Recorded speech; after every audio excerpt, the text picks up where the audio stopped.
Assalamualaikum warahmatullahi wabarakatuh. Alhamdulillah, wassalatu wassalamu ala rasulillah Sayyidina Muhammadin ibni Abdillah wa ala alihi wa sahbihi wa mawalah, amma ba'd. Hadratal muhtaramin, para alim, para ulama, para asatid, para hadirin dan hadirat, jamaah Masjid Sabilillah rahimakumullah. Alhamdulillahirabbil alamin. Puji syukur kita haturkan kehadirat Allah Subhanahu wa taala yang hingga saat ini kita masih diberi kesempatan untuk menambah amal-amal ibadah kita, terutama di bulan suci Ramadan di tahun 1443 Hijriah. Dan hari ini jika sesuai hitungan hisab, maka hari ini adalah hari ke-29 atau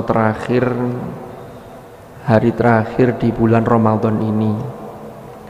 Mudah-mudahan seluruh rangkaian amal ibadah kita di bulan suci Ramadan tahun ini, mulai dari puasa yang kita lakukan, lalu qiyamul lail, termasuk diantaranya sholat tarawih, tilawatil Quran atau tadarus kita, dan semua amal-amal ibadah kita diterima oleh Allah Subhanahu wa ta'ala.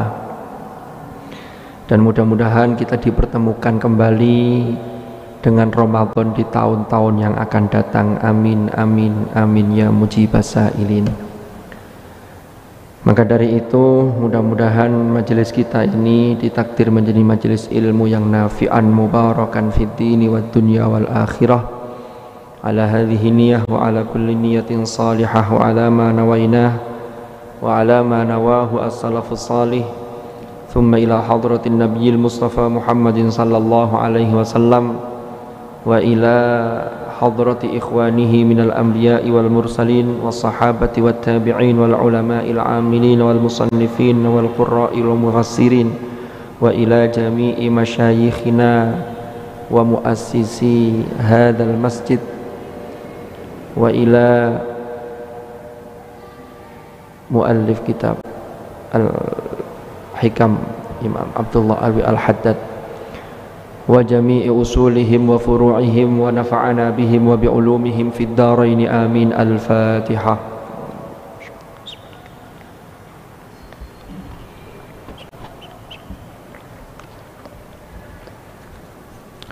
Bismillahirrahmanirrahim. Qala al-muallif rahimahullahu ta'ala wa nafa'ana bihi wa bi'ulumihi fid daraini amin.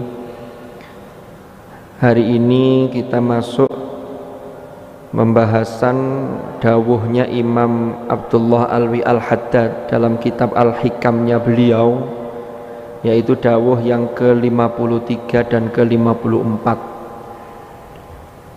Ini totalnya insyaallah ada dawuh beliau sampai 106, yang nanti dawuh yang berikutnya insyaallah kita lanjutkan di Ramadan tahun yang akan datang. Bismillahirrahmanirrahim. Dawuh beliau, masya'nu fi syuhudit taksiri fit taksir, inna masya'nu syuhudut taksiri fit tashmir. Maksudnya apa ini? Jadi beliau menasehati kita semua. Dawuh, kata beliau, bukanlah sesuatu yang istimewa jika seseorang itu merasa bersalah sedangkan dia memang dalam posisi bersalah. Jadi kalau ada orang yang berdosa lalu merasa berdosa, merasa bersalah, itu memang sudah seharusnya. Yang bahaya itu kalau ada orang melakukan kesalahan, melakukan dosa, melakukan maksiat, tapi dia merasa biasa-biasa saja. Ini tidak beres berarti. Tapi kata Imam Abdullah Al-Haddad, kalau ada orang yang melakukan dosa, ada orang yang salah, lalu dia merasa bersalah, itu wajar dan seharusnya memang begitu. Tapi kata beliau, innama sya'nu syuhudut taksiri fit tashmir. Yang istimewa itu, yang luar biasa itu, kalau ada orang yang tetap merasa kekurangan, artinya tetap merasa kurang dirinya, padahal dia sesungguhnya adalah orang yang selalu dalam semangat dalam melakukan kebajikan. Ini yang sulit, yang kedua ini.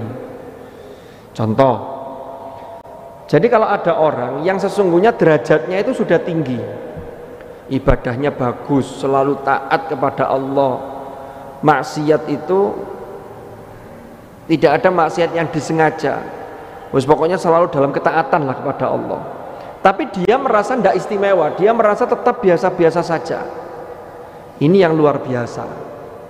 Sehingga ketika berhadapan dengan manusia, ketika berhadapan dengan makhluk, dia tidak pernah minta diistimewakan sebagai orang yang istimewa. Ada orang yang sudah dianggap tokoh di masyarakat karena wawasan pengetahuan agamanya bagus, akhlaknya bagus, alim, mungkin punya santri yang ribuan, tapi beliau selalu merasa bahwa dirinya itu kurang.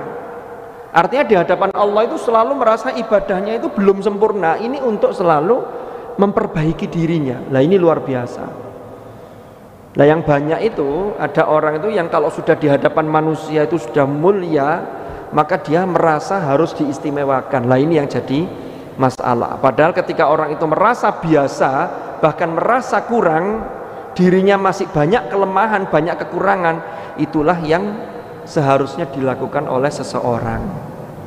Ini nasihat yang singkat tapi luar biasa untuk menyucikan hati kita, termasuk tazkiyatun nafas, mensucikan jiwa. Ini kata Imam Abdullah Al-Haddad di nasihat beliau yang ke-53. Saya ulang sekali lagi, dawuh beliau, masya'nu fi syuhudit taksiri fit taksir, inna masya'nu syuhudut taksiri fit tashmir. Jadi yang istimewa itu tadi itu, orang yang selalu merasa dirinya itu tidak sempurna. Ini untuk lalu memperbaiki, sehingga tidak merasa puas dan tidak merasa ingin dihormati oleh orang lain. Manusia itu kan sering kecewa gara-gara menilai dirinya terlalu lebih. Umpama ada suatu acara, orang-orang yang di situ tidak tahu kalau beliau itu umpama dirinya itu tokoh, lalu merasa, loh saya ini tokoh kok tidak dipersilahkan di depan. Lah ini karena sudah melabeli dirinya sebagai orang yang istimewa. Padahal begitu itu kata Imam Al-Haddad itu tidak istimewa. Orang yang istimewa itu walaupun dia sesungguhnya derajatnya tinggi, tapi dia merasa di hadapan Allah itu merasa sangat kurang sebagai seorang hamba, sehingga menjadikan dia di hadapan manusia tidak minta dihargai yang lebih, tidak minta fasilitas yang lebih, bahkan dia berpikir bahwa dirinya ini tidak ada apa-apanya.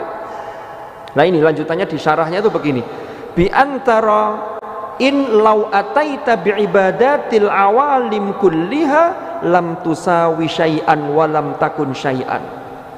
Jadi engkau ini memandang dirimu, seandainya engkau ini dianugerahi kesempatan atau anugerah bisa beribadah seperti ibadahnya orang-orang yang alim, yang dekat dengan Allah, semua ibadah bisa dilakukan, tetap engkau tidak merasa merasa besar diri, lalu engkau juga tidak merasa sebagai siapa-siapa. Kenapa? Li'anna haqqallahi a'la wa ajal, karena hak Allah itu sesungguhnya lebih tinggi, lebih luhur, lebih agung. Bahkan rubbama tastahi, bahkan dia atau engkau merasa malu. Malu kenapa? Orang yang hina seperti saya ini masih diberi kesempatan untuk mengabdi kepada Allah yang maha segala-galanya. Nah ini yang harus tertanam pada diri kita. Ini nasihat Imam Al-Haddad, nasihat yang ke-53. Sekarang kita masuk ke nasihat yang ke-54. Kata beliau begini, yakunul khairu fil aktsari syaqqan fil hal hulwan fil ma'al. Perbuatan baik itu rata-rata mayoritas itu berat di awal, dan ketika melaksanakan itu berat. Apalagi ngawiti itu apa? Memulai itu berat. Tapi hulwan fil ma'al, nanti pada akhirnya akan terasa manis. Orang yang tidak biasa baca Quran, mulai baca Quran di rumahnya sendiri itu kadang-kadang merasa berat. Mboseng isin lah, sungkan lah, gak enak lah, itu memang berat. Orang yang tidak biasa ke masjid, pertama ke masjid itu berat. Belum lagi nanti kalau pulang ada tetangganya yang ngomongin begini, loh dungaren sampean ke masjid, wah sudah besoknya tidak ke masjid lagi, loh itu berat. Tapi kata Imam Al-Haddad itu harus dilakukan. Kenapa? Karena yang berat itu memang pelaksanaannya dan memulainya, tapi nanti endingnya akan manis.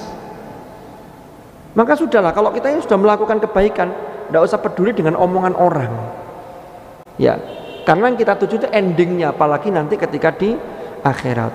Lanjutan dawuh beliau, wa mathalu fa'ilihi mathalul ladzi yas'adu fil aqabatil ka'ud.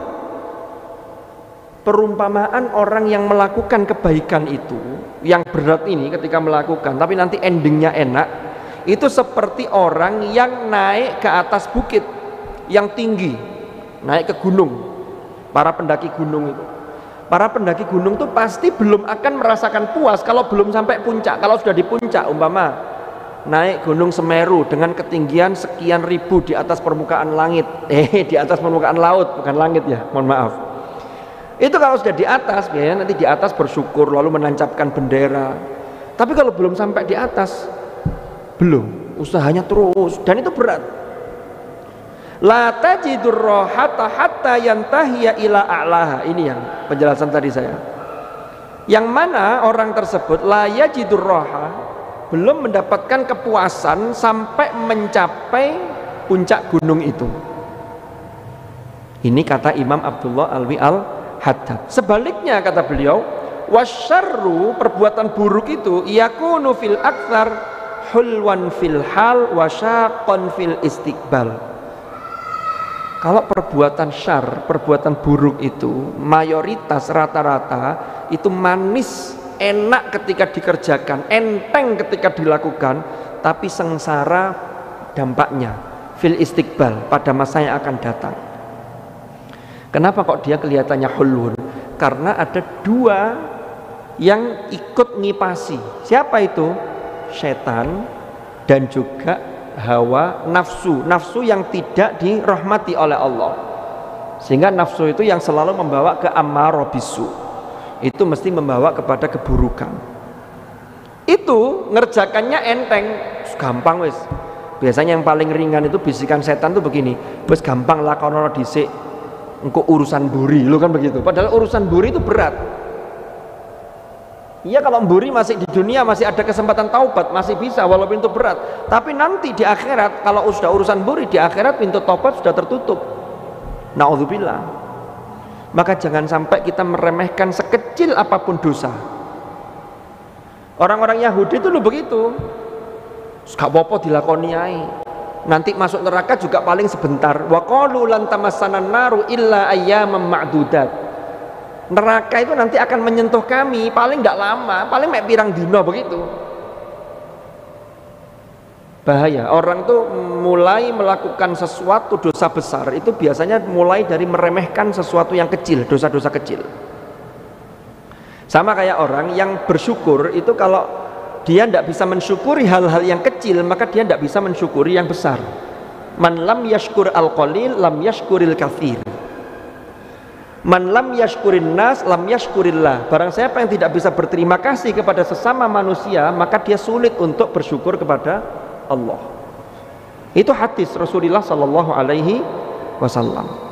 Jadi Imam Haddad ini mengingatkan pada kita, wasyarru yakunu fil aktsar hulwan fil hal wa syaqqan fil istiqbal. Hati-hati.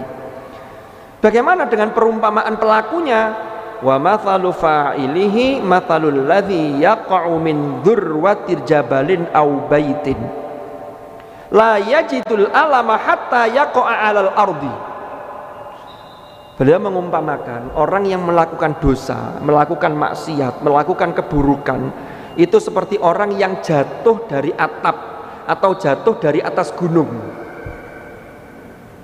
Ketika jatuh tidak sakit, tapi baru sakit menemukan rasa sakit, mendapati rasa sakit itu kalau sudah jatuh di atas tanah.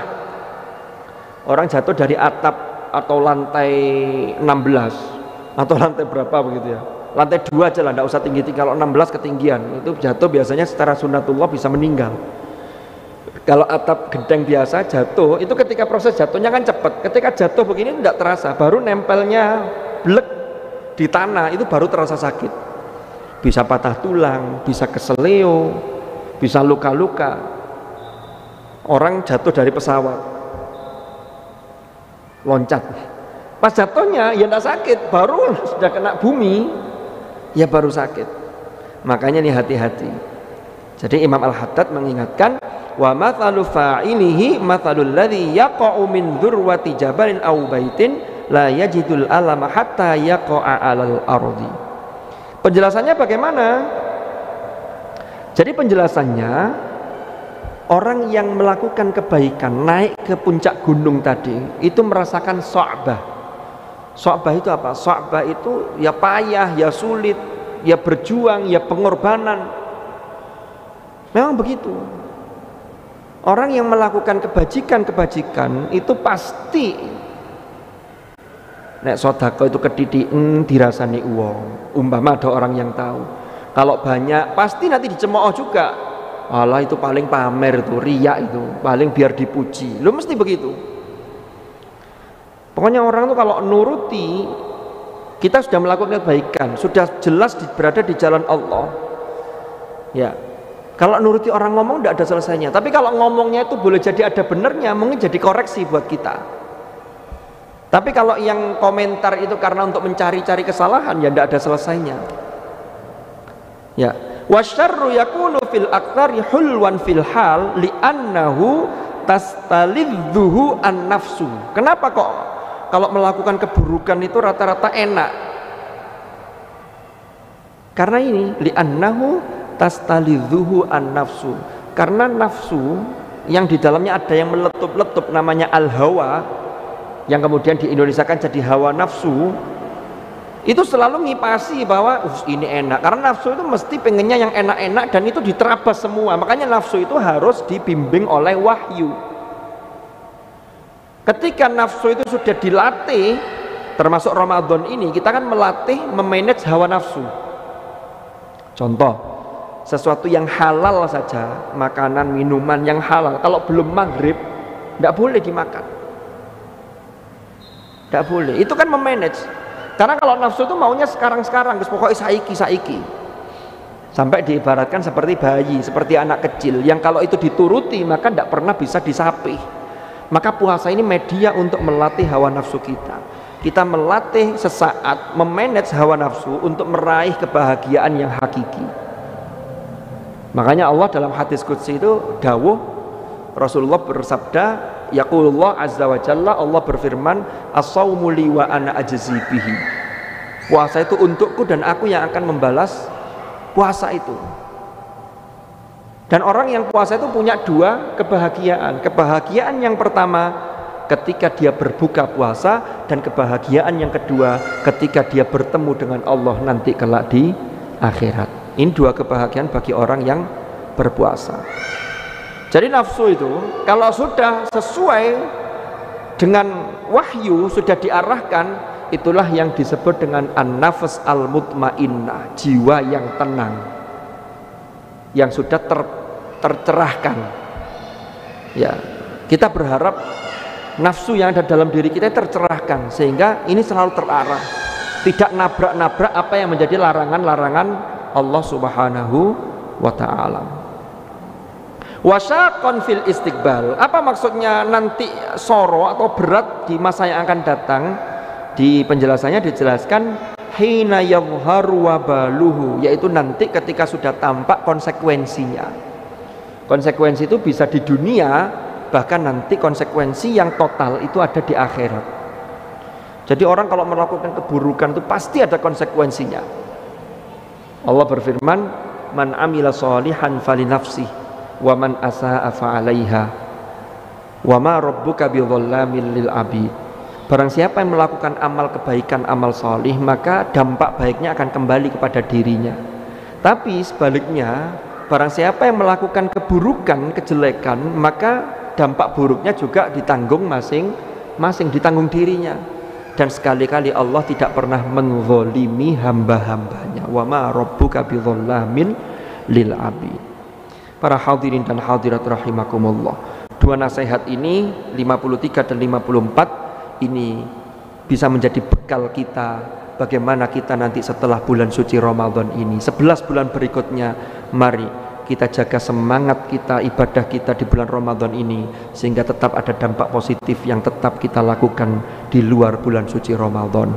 Maka dari itu, mudah-mudahan amal ibadah kita diterima oleh Allah.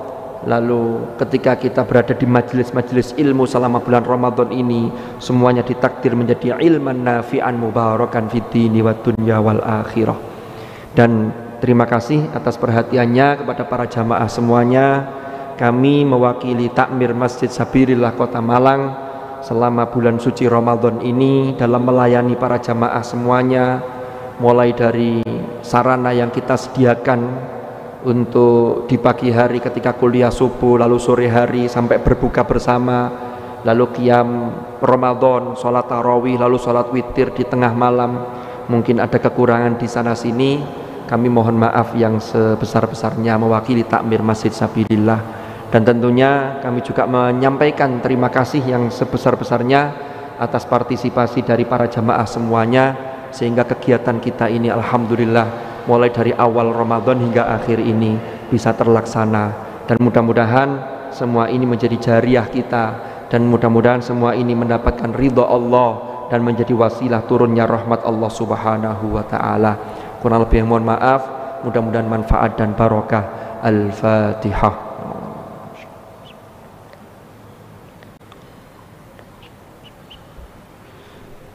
Bismillahirrahmanirrahim.